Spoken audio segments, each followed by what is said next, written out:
Hindi ko po alam kung bakit napaka-insecure nitong mga nag-ahari-harian dyan sa San Juan. Bagong salta lang naman sila dyan sa San Juan.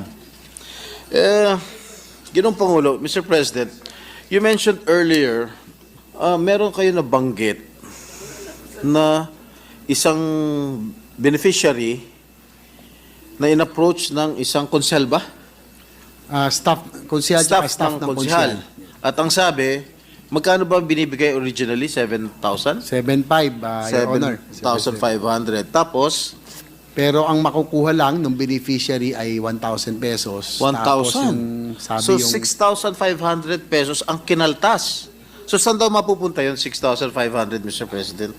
according sa video, no, nanggaling na po doon sa nag-record, ay yam daw po ay para kay Mayor at sa mga nasa taas. 1,000 lang ang talagang nakuha nila.